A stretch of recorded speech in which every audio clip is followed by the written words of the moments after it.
ito in Cinemas Nationwide.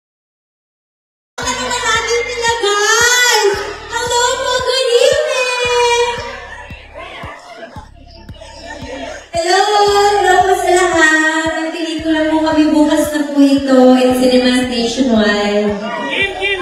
Magandang gabi sa inyo lahat. Sana mga ticket na. Kung wala pa, ayan, makabili na kayo sa mga pangalaw. Para ang balita na palabas na kagabi. Ay, maraming salamat po sa support. Inabuo sa pangalan natin ngayon. Salamat.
Excited.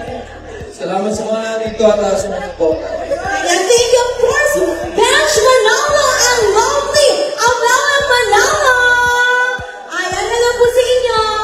Hello po sa ating mga nito. Excited ako pala dito.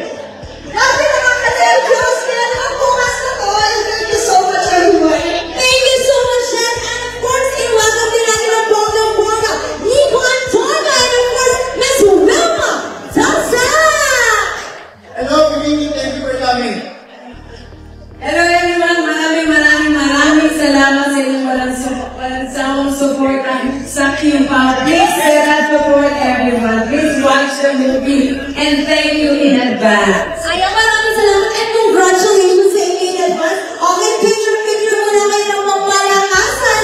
Tuloy-tuloy lang aking kasiyahan, guys. Dahil maya-maya makakasama din natin ang positive cookie. Ayan, di ba? Na talaga namang papasok dito ng pagmalakasan. Yan ang nakasama natin, Karina Bautista, Martin Escudero, and Migs Almendras. At syempre nandiyan si Bench Manalo and Lovely Manalo. Isama ba natin si Nico Angonia and Vilma Dasen. Ayan, tuloy-tuloy lang ating kasiyahan. Maraming salamat sa lahat ng mga nandito ngayon. Kaya pa po yan. Ayan, ang tibay. Walang bibita.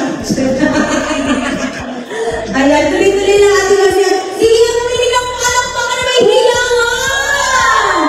I love it. At syempre tuloy-tuloy lang ating kasiyahan. Dahil maya-maya makakasama din natin si Miss Melek Cantiveros and of course the one and only director, Direct Chad E. Vidanes. O diba? At syempre ang people superstar, walang ibang hindi Kim Chiu and Avelino. Ayan.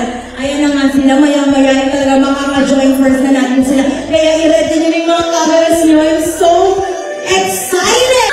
I-ready nyo ang cameras ninyo dahil nandito na. And the dragon print na makakasama na natin ng very, very nice. Siyempre pa. Eto boses to ni Kopi eh. Oo. Ang cute-cute. At saka napaka-talented talaga. Isa rin sa mga magagaling food, magaling na comedian. Diba? Talagang ang pangmalakasan.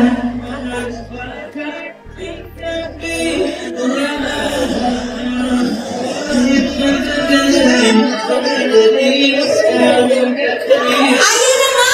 Tuloy-tuloy lang ating kasiyahan dahil ano na nga! Nandito na! Siyempre, palakpakan din natin ang director ng My Love Will Make You Disappear, di ba? Kung hindi dahil sa kanya talaga ng mga wala tayong magandang pelikula ng pangmalakasan.